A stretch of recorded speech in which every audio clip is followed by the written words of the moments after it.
Good evening, and welcome to a special live edition of Farseer Productions, coming to you from the cozy corners of Forte Tea Lounge for their storyteller and crafting night, Spin a Yarn.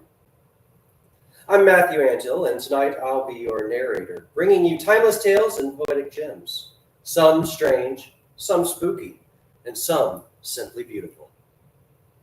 If you're watching online, be sure to follow, share, and support the stories you love at farseerproductions.com or through the links in the description. And if you're here in person, thank you. Settle in, sip your tea, pull your yarn, and let's begin. Jabberwocky by Lewis Carroll. 'Twas brillig, and the slithy toves did gyre and gimble in the wave. All mimsy were the burrow groves, and the mome raths outgrabe. Beware the Jabberwock, my son, the jaws that bite, the claws that catch. Beware the Jubjub bird, and shun the frumious Bandersnatch. He took his vorpal sword in hand, long time the maxim foe he sought, and then rested he by the tum-tum tree, and stood a while in thought. And as in uffish thought he stood, the Jabberwock, with eyes of flame, came whiffling through the tulgey wood, and burbled as it came. 1, 2, and through the vorpal blade went snicker-snack. He left it dead, and with its head he went garumphing back. And hast thou slain the Jabberwock? Come to my arms, my beamish boy! O frabjous day, Callooh Callay! He chortled in his joy. 'Twas brillig, and the slithy toves did gyre and gimble in the wave. All mimsy were the burrow groves, and the mome raths outgrabe.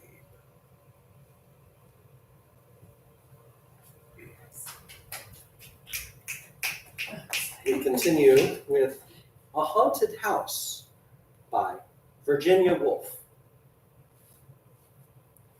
Whatever hour you woke, there was a door shutting. From room to room they went, hand in hand, lifting here, opening there, making sure a ghostly couple. Here we left it, she said. And he added, oh, but here too. It's upstairs, she murmured. And in the garden, he said, whispered. Quietly, they said, oh, we shall wake them. But it wasn't that you woke us. Oh, no. They're looking for it. They're drawing the curtain, one might say, and so read on a page or two. But it wasn't that you... Oh. Now they found it, one would be certain, stopping the pencil on the margin, and then, tired of reading, one might rise and see for oneself. The house all empty, the doors standing open. Only the wood pigeons bubbling with content, and the hum of the threshing machine sounding from the farm. What did I come in here for? What did I want to find? My hands were empty. Perhaps it's upstairs then? The apples were in the loft, and so down again. The garden still as ever, only the book had slipped into the grass. But they had found it in the drawing room. Not that one could ever see them. In the window panes reflected apples, reflected roses. All the leaves were green in the grass. If they moved in the drawing room, the apple only turned its yellow side. Yet the moment after the door was opened, spread about the floor, hung about the walls, pendant from the ceiling, What? My hands were empty. The shadow of a thrush crossed the carpet. From the deepest wells of silence, the wood pigeon drew its bubble of sound. Safe, safe, safe. The pulse of the house beat softly. The treasure buried.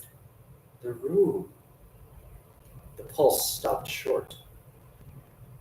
Oh, was that the buried treasure? A moment later, the light had faded out in the garden. But the trees spun darkness for a wandering beam of sun, so fine, so rare, coolly sunk beneath the surface, the beam I sought, always buried behind the glass. Death was the glass. Death was between us, coming to the woman first, hundreds of years ago, leaving the house, sealing all the windows. The rooms were darkened. He left it, left her, went north, went east, saw the stars turned in the southern sky, sought the house again, found it, and dropped beneath the downs. Safe, safe, safe. The pulse of the house beat gladly. The treasure yours. The wind roars up the avenue. Trees stoop and bend this way and that. Moonbeams splash and spill wildly in the rain. But the beam of the lamp falls straight from the window. The candle burns stiff and still, wandering through the house, opening the windows, whispering not to wake us. The ghostly couples seeks their joy. Here we slept, she says, and he adds, kisses without number. Waking in the morning, silver between the trees, upstairs in the garden. And summer came, in winter snow time. The doors go shutting far in the distance, gently knocking like the pulse of a heart. Nearer they come, cease at the doorway. The wind falls. The rain slides silver down the glass. Our eyes darken. We hear no steps beside us. We see no lady spread her ghostly cloak. His hands shield the lantern. Look, he breathes. Sound asleep. Love upon their lips. Stooping, holding their silver lamp above us, long they look, and deeply, long they pause. The wind drives straightly. The flame stoops slightly. Wild beams of moonlight cross both floor and wall, and meeting, stain the faces bent, the faces pondering, the faces that search the sleepers and seek their hidden joy. Safe, safe, safe. The heart of the house beats proudly. Long years, he sighs. Again, you found me. Here, she murmurs, sleeping in the garden, reading, laughing, rolling apples in the loft. Here we left our treasure. Stooping, their light lifts the lid upon my eyes. Safe, safe, safe. The pulse of the house beats wildly. Waking, I cry, oh, is this your buried treasure? The light in the heart?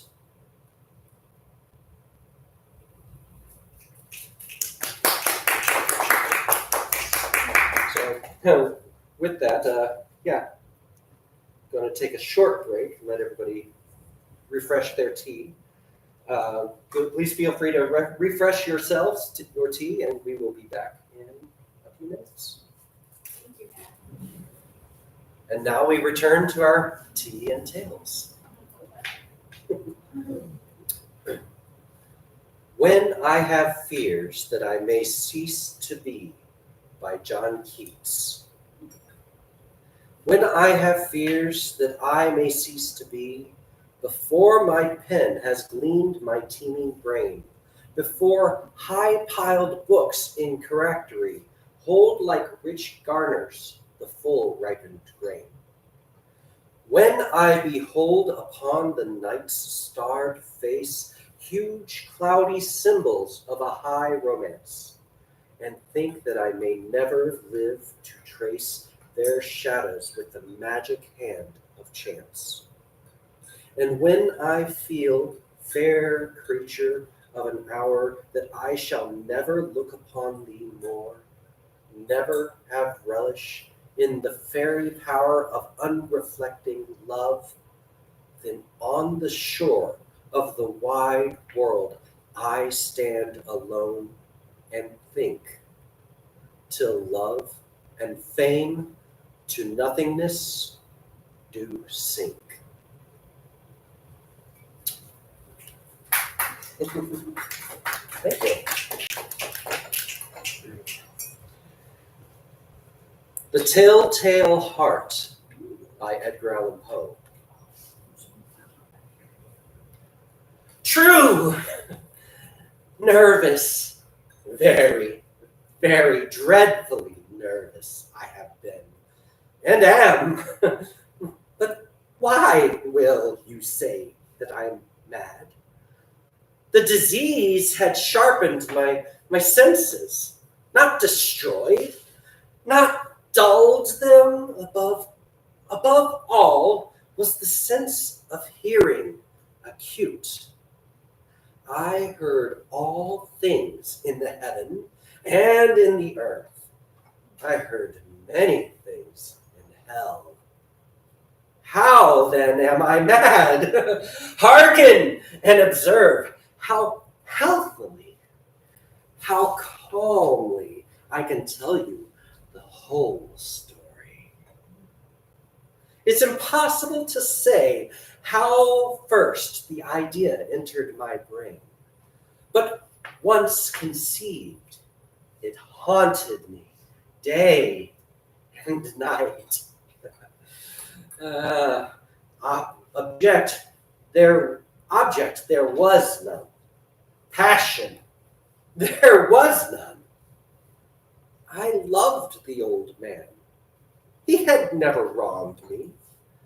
He had never given me insult. For his gold I had no desire. I think it was his eye. Yes, it was this. One of his eyes resembled that of a vulture, a pale blue eye with a film over it. Whenever it fell upon me, my blood ran cold.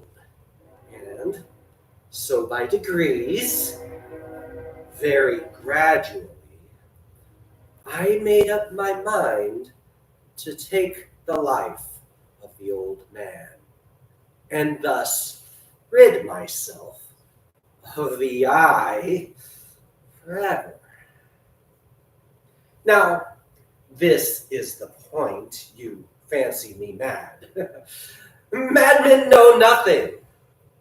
But you should have seen me.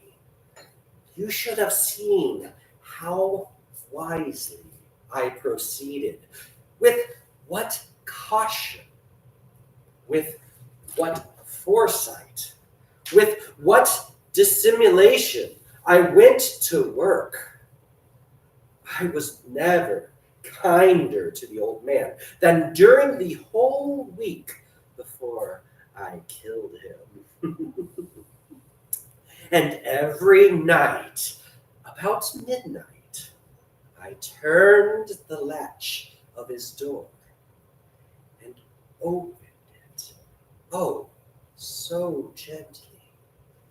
And then, when I had made an opening sufficient for my head, oh, you would have laughed to see how cunningly I thrust it in. I moved it slowly, very slowly, so that I might not disturb the old man's sleep. It took me an hour to place my whole head within the opening so far that I could see him as he lay upon his bed. Ha! Would a madman have been so wise as this? And then, when my head was well in the room, I undid the lantern cautiously, oh, so cautiously. Cautiously, for the hinges creaked, I undid it just so much that a single thin ray fell upon the vulture eye. And this I did for 7 long nights.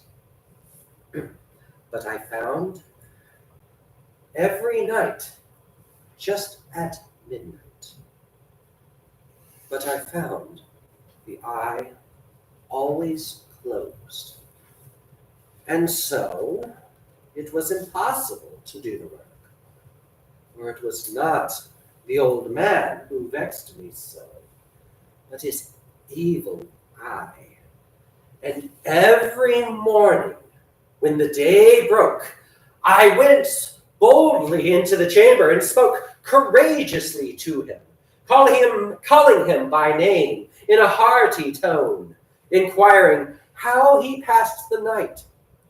So you see, he would have been very profound old man, indeed, to suspect that every night, just at 12, I looked in upon him while he slept.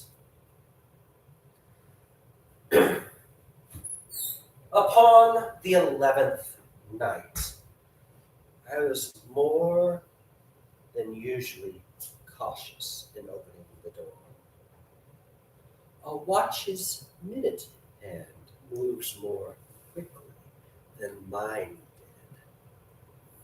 did. Never before that night had I felt the extent of my own powers, of my sagacity. I could scarcely contain my feelings of triumph. To think that there I was, opening the door little by little, and he did not even to dream of my secret deeds or thoughts. I fairly chuckled at the idea, and perhaps he heard me, for he moved on the bed suddenly, as if startled. Now, you may think that I drew back, but no. His room was as black as pitch with the thick of darkness, for the shutters were closed, fastened through the fear of robbers. And so I knew that he could not see the opening of the door, and I kept pushing on it, steadily, steadily. I had my head in, and was about to open the lantern, when my thumb slipped upon the tin fastening, and the old man sprang up in the bed, crying out, "Who's there?"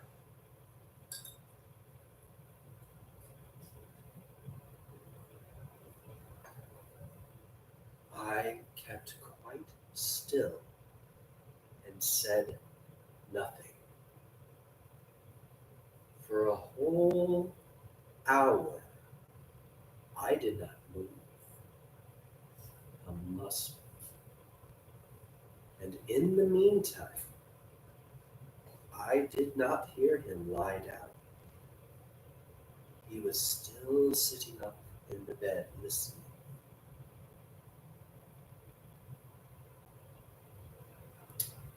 Just as I have done night after night, hearkening to the death watches in the wall. Presently, I heard a slight groan. Oh, oh. And I knew it was the groan of mortal terror. It was not a groan of pain or of grief. Oh no. It was the low, stifled sound that arises from the bottom of the soul when overcharged with awe. I knew the sound well. Many a night, just at midnight, when all the world slept, it has welled up from my own bosom, deepening with its dreadful echo. The terrors that distracted me, I say, I knew it well. I knew what the old man felt and pitied him, although I chuckled at heart. I knew that he had been lying awake ever since the first slight noise. When he had turned in the bed, his fears had ever since been growing upon him. He had been trying to fancy them causeless, but could not. He had been saying to himself, "It's nothing but the wind in the chimney. It is only a mouse crossing the floor. Or it is merely a cricket which has made a single chirp." Yes, he has been trying to comfort himself with these suppositions, but he had found all in vain. All in vain, because death, in approaching him, has stalked with his black shadow before him and enveloped the victim. And it was the mournful influence of the unperceived shadow that caused him to feel, although he neither saw nor heard, to feel the presence of my head within the room. When I had waited a long time, very patiently, without hearing him lie down, I resolved to open a very, very little crevice in the lantern. So I opened it. You cannot imagine how stealthily, until at length a single dim ray, like the thread of the spider, shot out from the crevice and fell upon the vulture eye. It was open, wide open, and I grew furious as I gazed upon it. I saw it with perfect distinctness, all a dull blue, with a hideous veil over it that chilled the very marrow in my bones.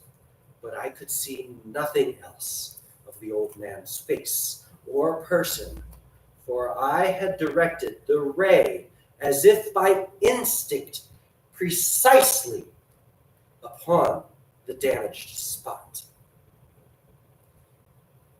And now I have not told you that what makes What you mistake for madness is but over acuteness of the senses. Now I say, there came to my ears a low, dull, quick sound, such as a watch that makes when enveloped in cotton. I knew that sound well. It was the beating of the old man's heart. It increased my fury as the beating of a drum stimulates the soldier into courage. But even yet I refrained and kept still. I scarcely breathed. I held the lantern motionless. I tried how steadily I could maintain the ray upon the eye. Meantime, the hellish tattoo of the heart increased. It grew quicker and quicker and louder every instant. The old man's terror must have been extreme.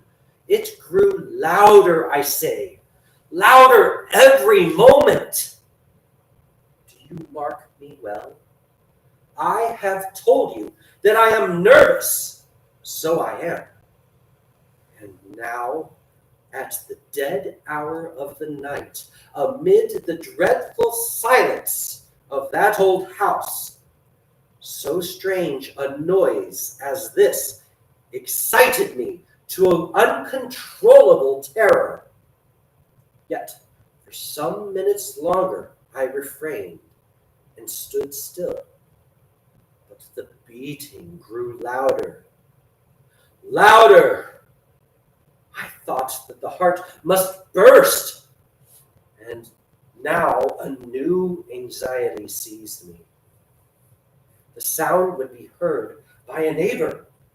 The old man's hour had come. With the loud yell, I threw open the lantern and leaped into the room. He shrieked once and once only. In an instant, I dragged him to the floor and pulled the heavy bed over him. And then I smiled gaily to find the deed so far done. But for many minutes, the heart beat on with a muffled sound. This, however, did not vex me. It would not be heard through the wall. At length, it ceased. The old man was dead. I removed the bed and examined the corpse. Yes, he was stone dead. I placed my hand upon the heart and I held it there many minutes. There was no pulsation. He was stone dead. His eye would trouble me no more. If still you think me mad, you will think so no longer when I describe the wise precautions I took for the concealment of the body. The night waned, and I worked hastily, but in silence. First of all, I dismembered the corpse. I cut off the head and the arms and the legs. I then took up 3 planks from the flooring of the chamber and deposited all between the scantlings. I then replaced the boards so cleverly, so cunningly, that no human eye, not even his, could have detected that anything was wrong. There was nothing to wash out, no stain of any kind, no blood spot whatever. I had been too wary for that. A tub had caught all.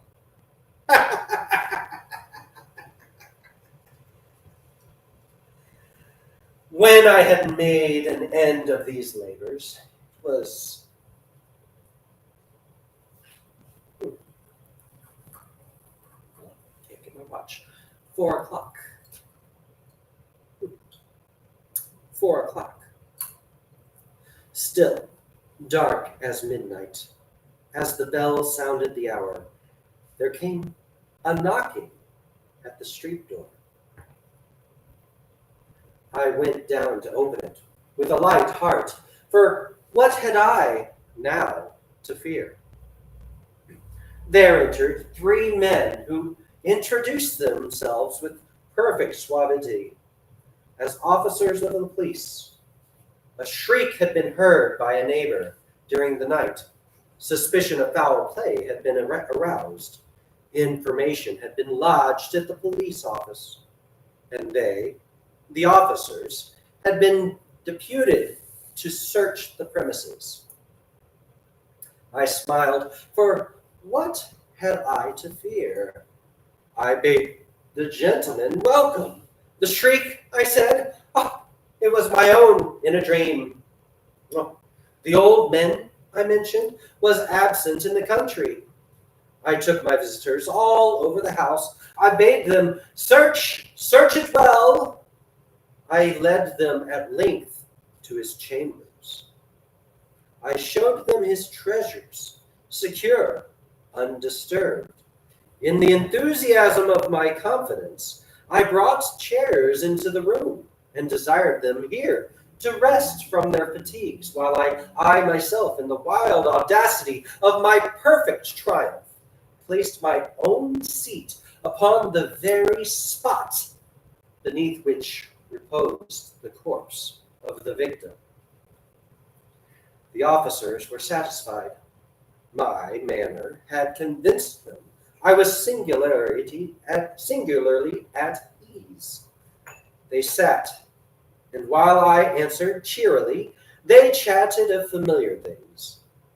But ere long, I felt myself getting pale, and I wished them gone. My head ached, and I fancied a ringing in my ears. But still they sat and still chatted. The ringing became more distinct. It continued and became more distinct.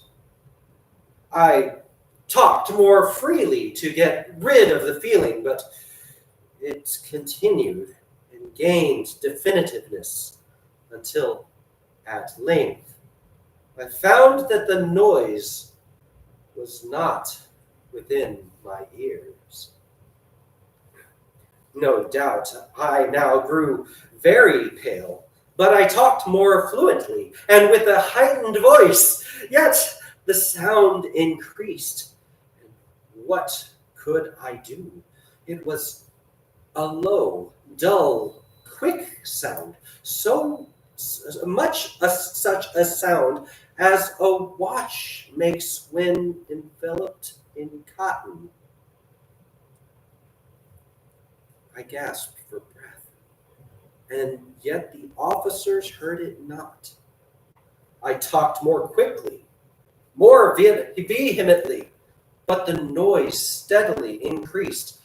I arose and argued about trifles in a high key and with violent gesticulations, but the noise steadily increased.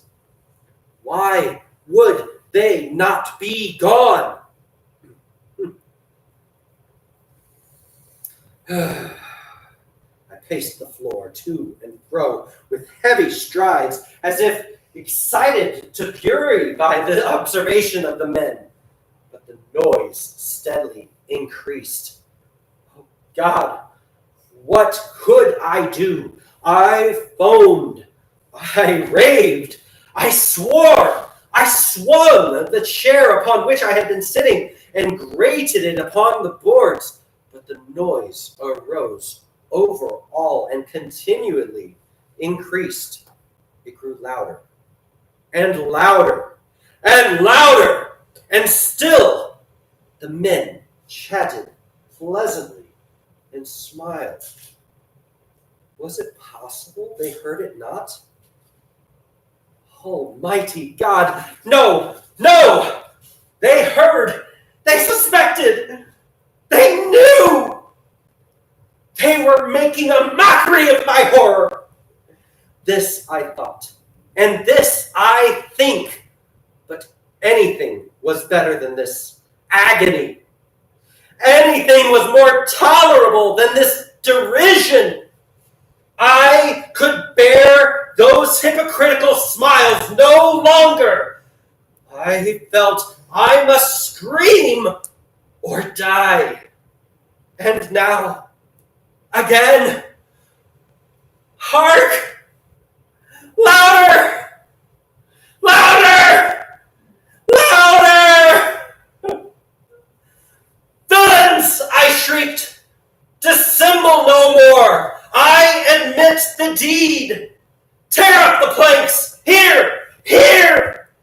It is the beating of his hideous heart.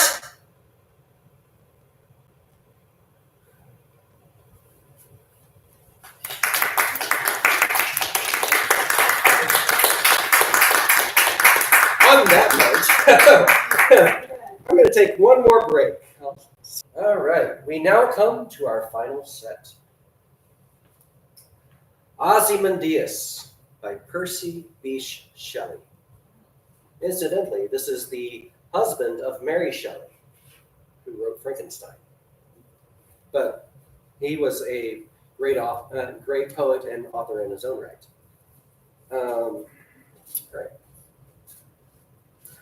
I met a traveler from an antique land who said, 2 vast and trunkless legs of stone stand in the desert. Near them, on the sand, half sunk, a shattered visage lies, whose frown and wrinkled lip and sneer of cold command tell that its sculptor well those passions read, which yet survive, stamped on these lifeless things. The hand that mocked them and the heart that fed, and on the pedestal these words appear. My name is Ozymandias, King of Kings. Look at my works, ye mighty, and despair. Nothing beside remains. Round the decay of that colossal wreck, boundless and bare, the lone and level sands stretch far away. Thank you. Yeah, I really like that one. Yeah. And to our final story here, and this is probably my longest one, so I'm going to get a sip of tea real quick. By the way, Forte Tea Lounge, absolutely fantastic, delicious. What are you having today? I'm having their house blend, which is a great black tea with a little something special in it that I can't quite put my pinpoint, but it's good. All right. The Monkey's Paw by W. Jacobs. Part 1. Without, the night was cold and wet, but in the small parlor of Laberna village, the blinds were drawn and the fire burned brightly. Father and son were at a chess. The former, who possessed ideas about the game involving radical changes, putting his king into such sharp and unnecessary perils that it even provoked comment from the white-haired old lady knitting placidly by the fire. "Hark at the wind," said Mr. White, who, having seen a fatal mistake after it was too late, was amiably desirous of preventing his son from seeing it. "I'm listening," said the latter, grimly surveying the board as he stretched out his hand. "Check." "I should hardly think he'd come to tonight," said his father with his hand poised over the board. "Mate," replied the son, That's the worst of living so far out, bawled Mr. White with sudden and unlooked-for violence. Of all the beastly, slushy, out-of-the-way places to live in this is the worst. Pathways a bog, and the roads a torrent. I don't know what people are thinking. I suppose because only 2 houses in the road are let, they think it doesn't matter.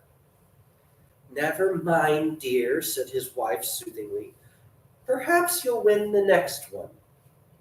Mr. White looked up sharply, just in time to intercept a knowing glance between mother and son. The words died away on his lips, and he hid a guilty grin in his thin gray beard. There he is, said Herbert White, as the gate banged too loudly and heavy footsteps came towards the door. The old man rose with hospitable haste, and, opening the door, was heard condoling with the new arrival.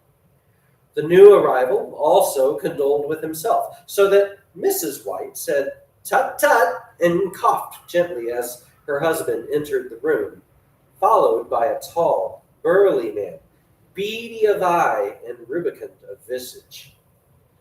"Sergeant Major Morris," he said, introducing him. The sergeant major shook hands and, taking the proffered seat by the fire, watched contentedly while his host got out whiskey and tumblers and stood a small copper kettle on the fire. At the 3rd glass, his eyes got brighter and he began to talk. The little family circle regarding with eager interest this visitor from distant parts, as he squared his broad shoulders in the chair and spoke of wild scenes and doughty deeds of war and plagues and strange peoples. 21 years of it, said Mr. White, nodding at his wife and son. When he went away, he was a slip of a youth in the warehouse. Now look at him. He don't look to have taken much harm, said Mrs. White politely. I'd like to go to India myself, said the old man, just to look around a bit, you know.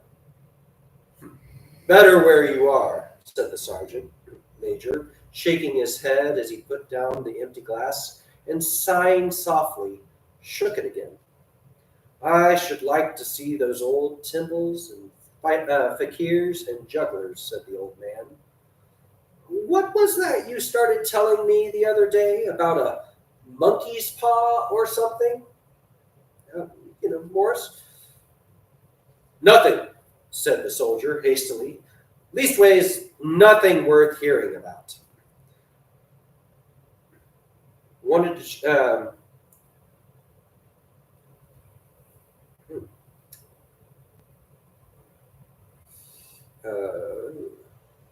Yikes. Okay. Apparently I messed up the printing. Something about an old fakir old and wise fakir who wanted to show that fate ruled people's lives, and that those who interfered with it did so to their sorrow. He put a spell on it so that 3 separate men could each have 3 wishes from it. His manner was so impressive that his hearers were conscious that their light laughter jarred somewhat. Well, why don't you have 3, sir? Said Herbert White cleverly. The soldier regarded him in the way that middle age is wont to regard presumptuous youth. I have, he said quietly, and his blotchy face whitened. And did you really have the 3 wishes granted? Asked Mrs. White. I did, said the sergeant major, and his glass tapped against his strong teeth. Oh, that's interesting. I apologize. The text that was put in this column apparently was supposed to be in this column. Interesting. Well, that's what it's Yeah, so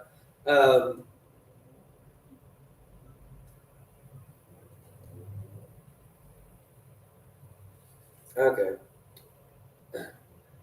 So, monkey's paw, said Mrs. White curiously. Well, it's just a bit of what you might call magic, perhaps, said the sergeant major, offhandedly. His three listeners leaned forward eagerly. The visitor absent-mindedly put his empty glass to his lips and then set it down again. His host filled it for him. To look at, said the sergeant major, fumbling in his pocket, it's just an ordinary little paw dried to a mummy. He took something out of his pocket and proffered it. Mrs. White drew back with a grimace, but her son, taking it, examined it curiously.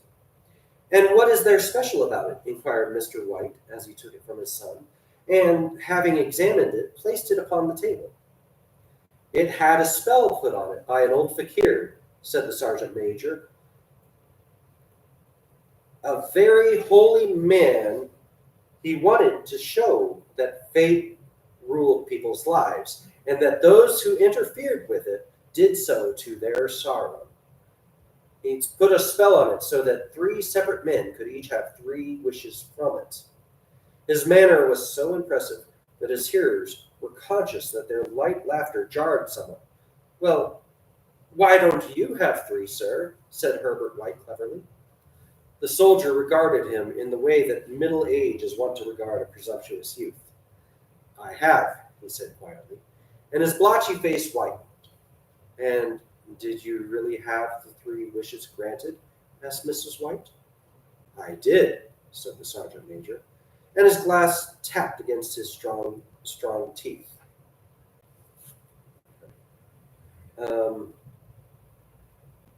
And has anybody else wished? Persisted the old lady. The first man had his 3 wishes, yes, was the reply. I don't know what the first 2 were, but the third was for death. That's how I got the paw. His tones were so grave that a hush fell upon the group.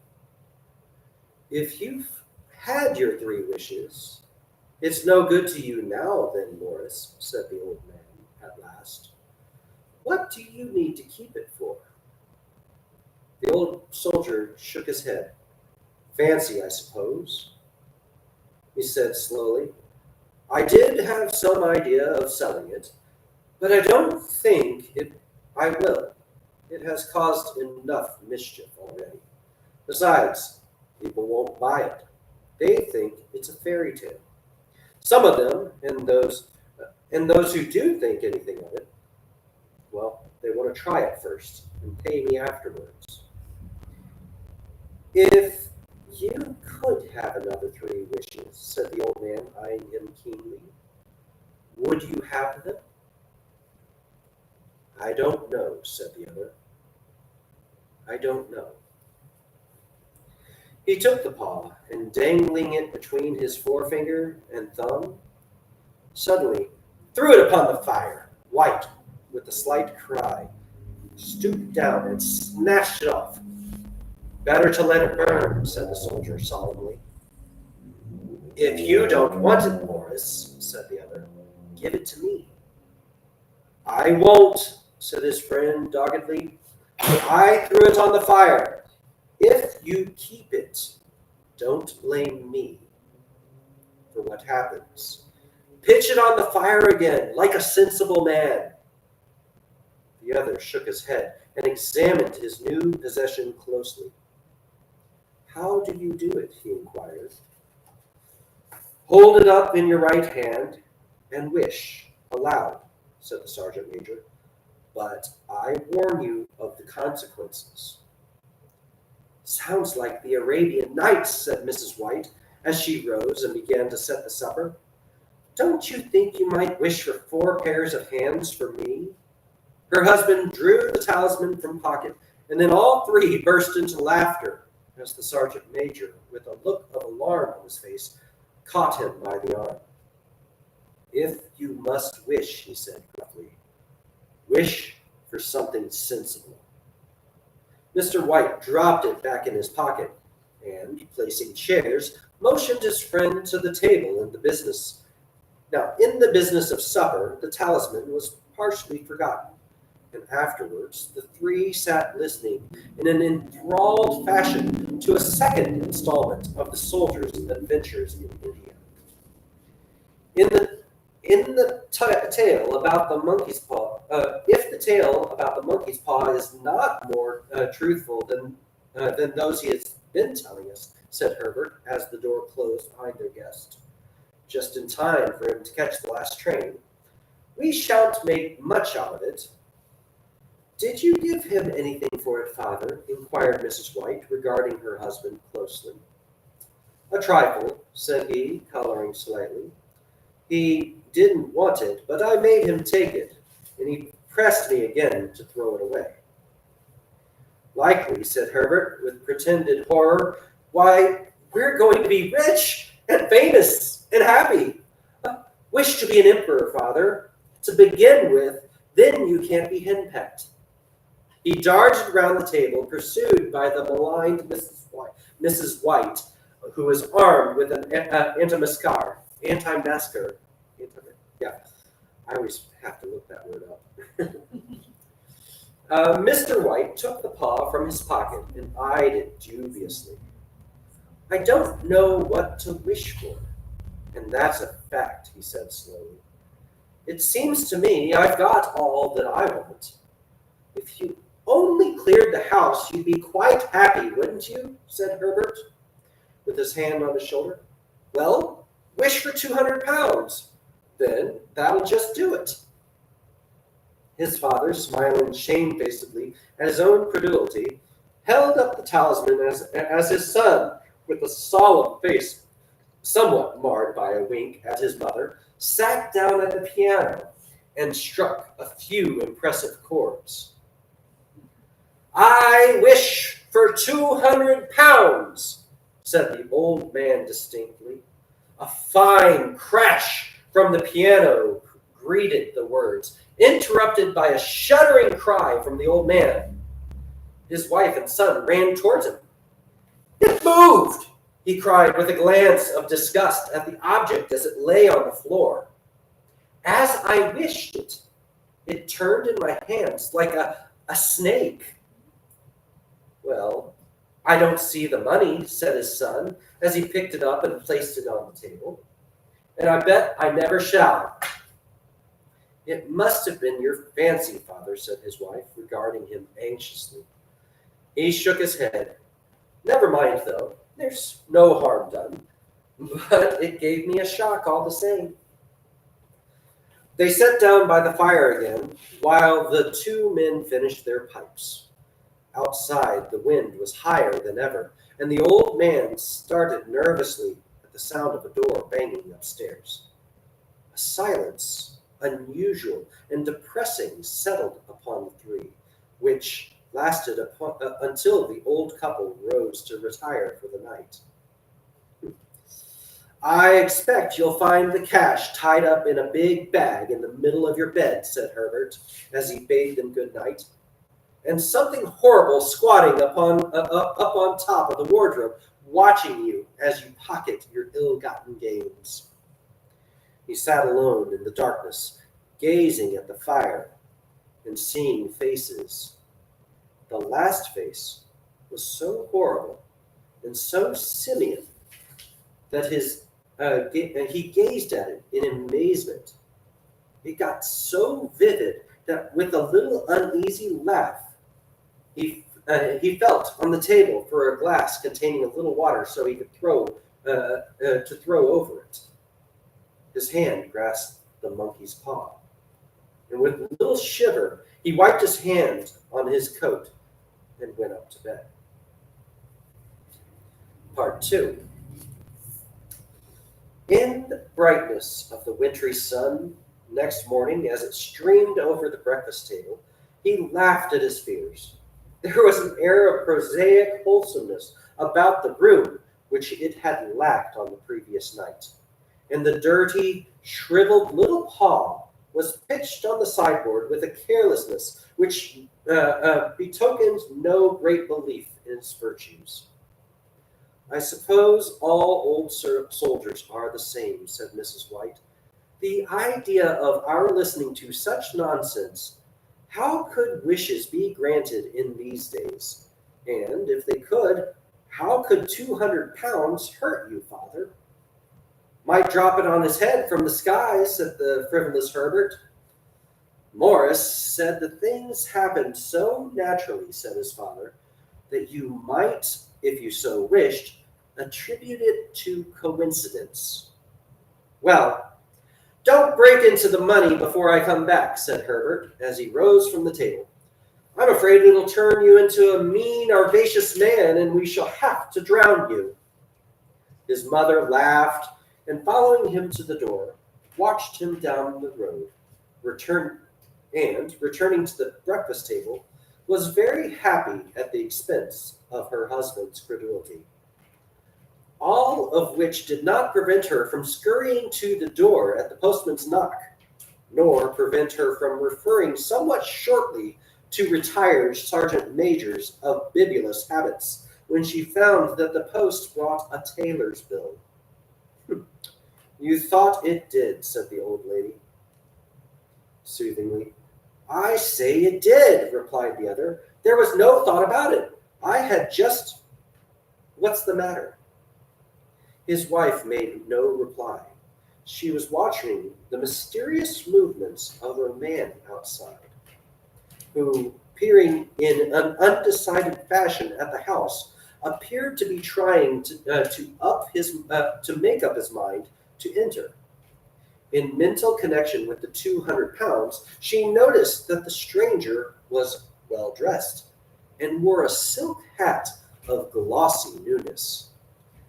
3 times he paused at the gate and then walked on again. The 4th time, he stood with his hand upon it, and then, with sudden resolution, flung it open and walked up the path. Mrs. White, at the same moment, placed her hands behind her and, hurriedly unfastening the strings of her apron, put that useful article of apparel beneath the cushion of her chair. She brought the stranger, who seemed ill at ease, into the room. He gazed at her furtively and listened in a preoccupied fashion as the old lady apologized for the appearance of the room and her husband's coat, a garment which he usually reserved for the garden. Then she waited, as patiently as her sex would permit, for him to broach his business. But he was at first strangely silent. I was asked to call, he said at last, and stooped and picked up a piece of cotton from his trousers. I come from Ma and Megan's. Herbert. Oh, it happened again. Jeez, I'm sorry. Okay.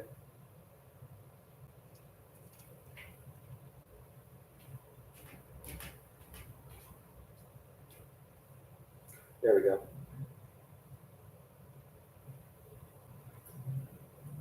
Okay.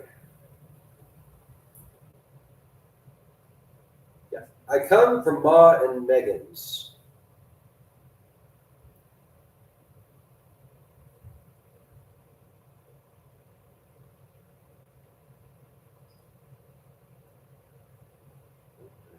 Okay. Is there something is there something anything the matter? She asked breathlessly. Has anything happened to Herbert? What is it? What is it? I dare say, said Mr. White, pouring himself out. No. Sorry. There, Mother, Mr. White said hastily. Sit down and don't jump to conclusions. You've not brought any bad news, I'm sure, sir. And he eyed the other wistfully. I'm sorry, began the visitor. Is he hurt? Demanded the mother wildly. The visitor bowed in assent. Badly hurt, he said quietly. But he is not in any pain. Oh, thank God, said the woman, clasping her hands. Thank God for that. She broke off suddenly as the sinister meaning of the assurance dawned upon her, and she saw the awful confirmation of her fears in the other's averted face. She caught her breath, and turning to her slower, rigid husband, laid her trembling old hand upon his. There was a long silence. He was caught in the machinery, said the visitor at length in a low voice. Caught in the machinery, repeated Mr. White in a dazed fashion. Yes.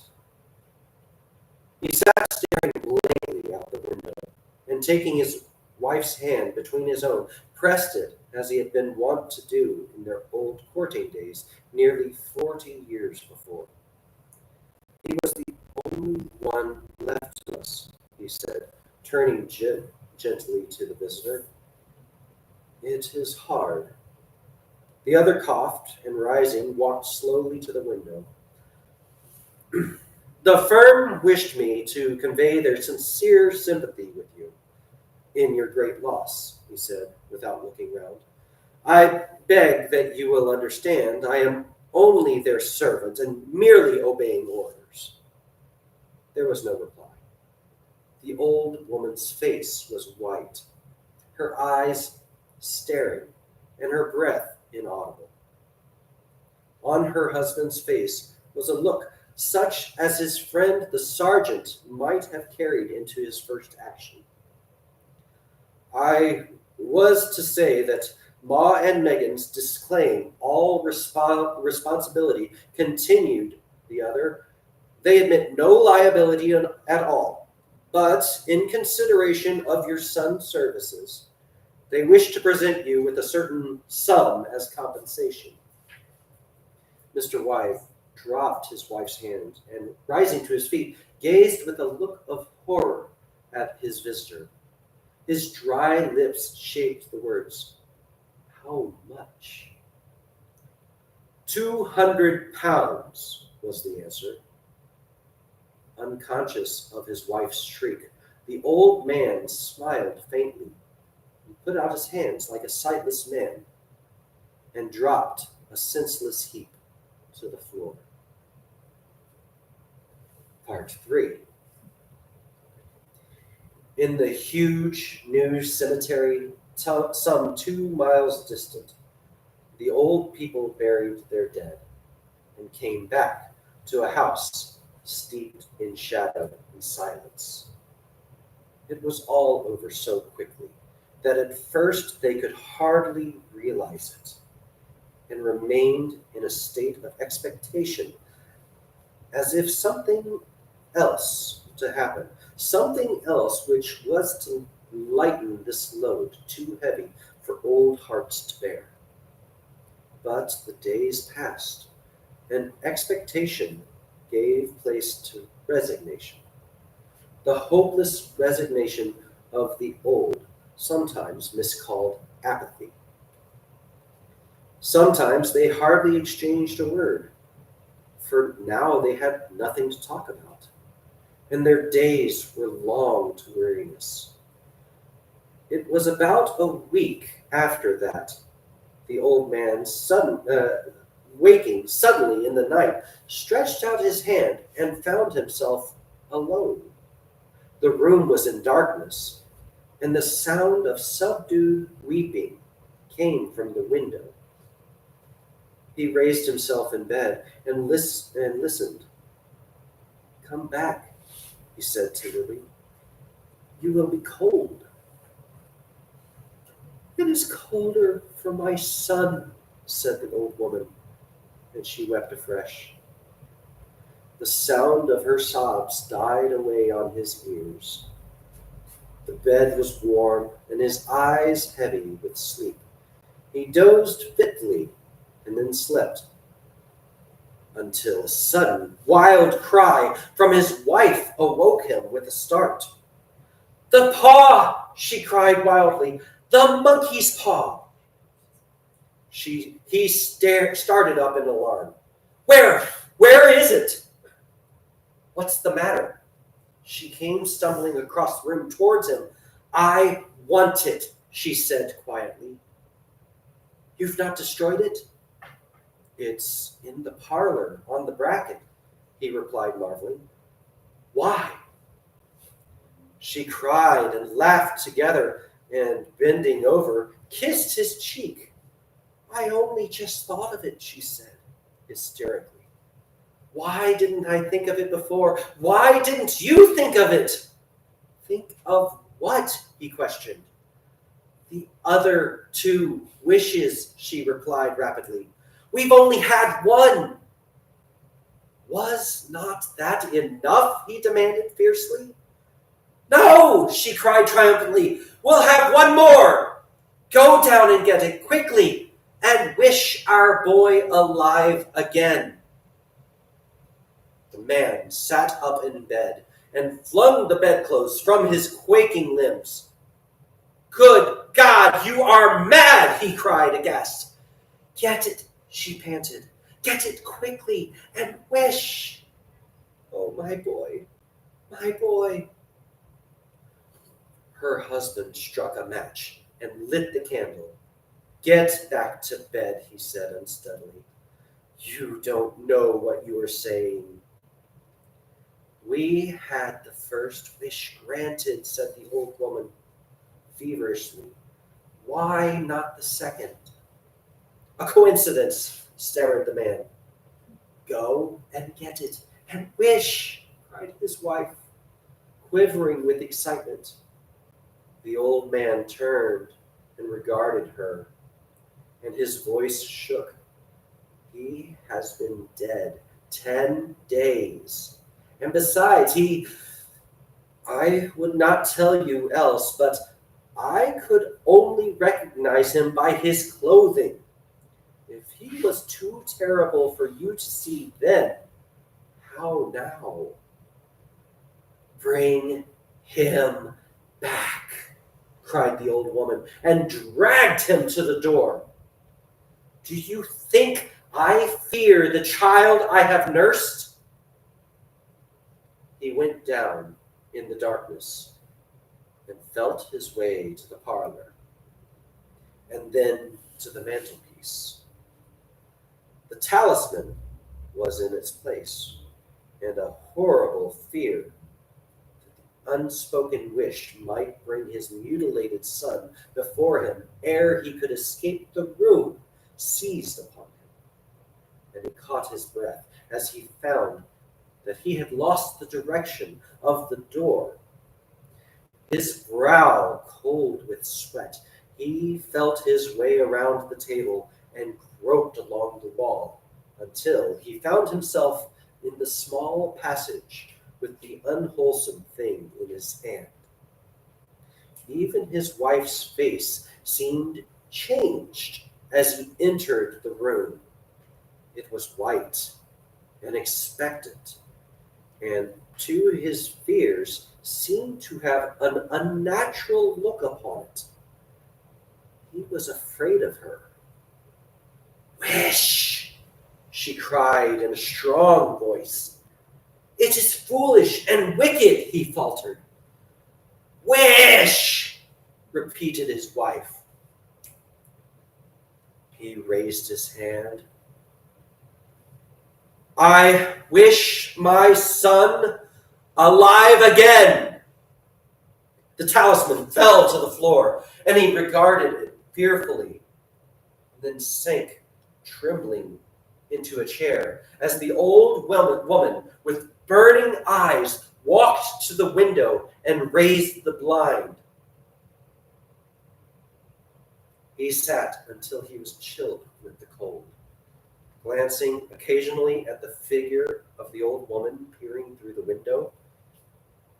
The candle end, which had burned below the rim of the china candlestick, was throwing pulsating shadows on the ceiling and walls, until, with a flicker larger than the rest, it expired. The old man, with an unspeakable sense of relief at the failure of the talisman, crept back to his bed. And a minute or two afterwards, The old woman came silently and apathetically beside him.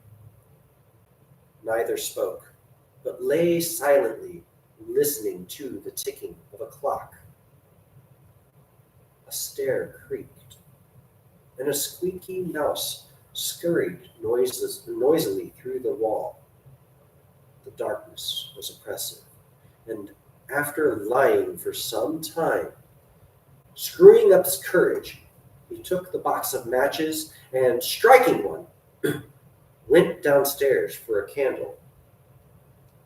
At the foot of the stairs, the match went out, and he paused to strike another. And at that same moment, a knock, so quiet and stealthily as to be scarcely audible, sounded on the front door. The matches fell from his hands and spilled in the passage. He stood motionless, his breath suspended until the knock was repeated. Then he turned and fled swiftly back to his room and closed the door behind him. A third knock sounded through the house. "What's that?" cried the old woman, starting up. "A rat," said the old man in shaking tones. A rat. It passed me on the stairs." His wife sat up in bed listening. A loud knock resounded through the house. "It's Herbert," she screamed. "It's Herbert!" She ran to the door, but her husband was before her and, catching her by the arm, held her tightly. "What are you going to do?" he whispered hoarsely. "It's my boy. It's Herbert," she cried, struggling mechanically. "I forgot it was 2 miles away. What are you holding me for? Let me go. I must open the door." "For God's sakes, don't let it in," cried the old man, trembling. "You are afraid of your own son," she cried, struggling. "Let me go. I'm coming, Herbert. I'm coming." There was another knock, and another. The old woman, with a sudden wrench, broke free and ran from the room. Her husband followed her to the landing and called after her appealingly as she hurried downstairs. He heard the chain rattle back and the bottom bolt drawn slowly and stiffly from the socket. And then the old woman's voice, strained and panting. "The bolt," she cried loudly. "Come down. I can't reach it." But her husband was on his hands and knees, groping wildly on the floor in search of the paw. If he could only find it before the thing outside got in. A perfect fusillade of knocks reverberated through the house, and he heard the scraping of a chair as his wife put it down in the passage against the door. He heard the creaking of the bolt as it came slowly back, and at the same moment he found the monkey's paw and frantically breathed his third and last wish. The knocking ceased suddenly, although the echoes of it were still in the house. He heard the chair drawn back and the door opened. A cold wind rushed up the staircase, and a long, long wail of disappointment and misery from his wife gave him courage to run down to her side and then to the gate beyond. The street lamp, flickering opposite, shone on a quiet and deserted road.